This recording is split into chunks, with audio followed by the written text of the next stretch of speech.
দক্ষিণ এশিয়ায় খ্রিস্টল্যান্ড। সাম্প্রতিক সময়ে দক্ষিণ ও দক্ষিণ পূর্ব এশিয়ার রাজনৈতিক আকাশে এক নতুন উদ্বেগের মেঘ ঘনীভূত হয়েছে।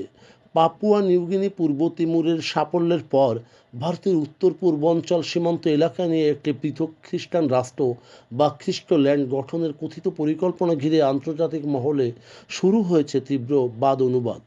এই তত্ত্বটি এখন কেবল আলোচনার টেবিলে সীমাবদ্ধ নেই, বরং এটি এখন এই অঞ্চলের জন্য, বিশেষ করে নিরাপত্তা ও অখণ্ডতার জন্য একটি বড় প্রশ্নবোধক চিহ্ন হয়ে দাঁড়িয়েছে। কূটনৈতিক মহলে একটি বিস্ফোরক দাবি নিয়ে তোলপাড় শুরু হয়েছে। ভারত মিয়ানমার সীমান্ত সংলগ্ন একটি কৌশলগত এলাকায় পশ্চিমা মদতে নতুন রাষ্ট্র গঠনের ছক কষতে হচ্ছে।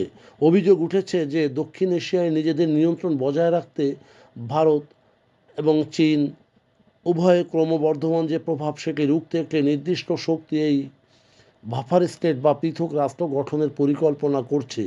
যদিও ওয়াশিংটনের পক্ষ থেকে আনুষ্ঠানিকভাবে এর কোনো প্রমাণ পাওয়া যায়নি, তবে আঞ্চলিক নেতাদের বক্তব্যে এই আশঙ্কা বারবার উঠে আসছে। ভারতের অখণ্ডতা ও মিজোরামের মুখ্যমন্ত্রীর মন্তব্য।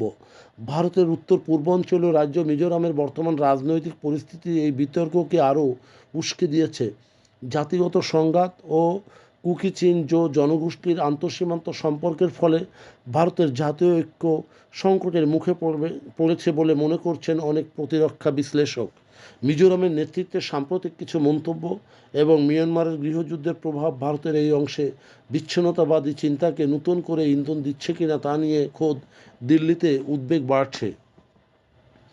ধর্মীয় স্বাধীনতা বনাম বিতর্কিত আইন। ভারতের উত্তর পূর্বাঞ্চলে এই অস্থিরতার মাঝেই ফ্রিডম অফ রিলিজিয়ন বিল, বিশেষ করে ধর্মীয় স্বাধীনতা বিলের সংশোধন নিয়ে বিতর্কের সৃষ্টি হয়েছে।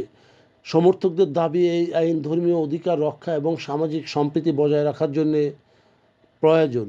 আর বিরোধীদের দাবি, এটি মূলত ডিজিটাল মাধ্যমকে লক্ষ্য করে তৈরি করা হয়েছে, যা বাকস্বাধীনতা কেড়ে নেয় এবং খ্রিস্টান সংখ্যালঘু সম্প্রদায়কে কোণঠাসা করার একটি হাতিয়ার হিসেবে এটি ব্যবহৃত হতে পারে।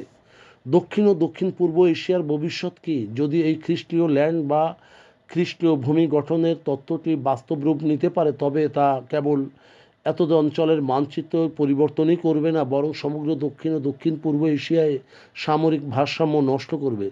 যদিও এই কথিত ষড়যন্ত্রের যে সত্যতা কতটুকু তা নিয়ে বিতর্ক থাকলেও একথা স্পষ্ট যে দক্ষিণ এশিয়ার ভূ রাজনীতিতে এক স্পর্শকাতর মোড়ে দাঁড়িয়ে।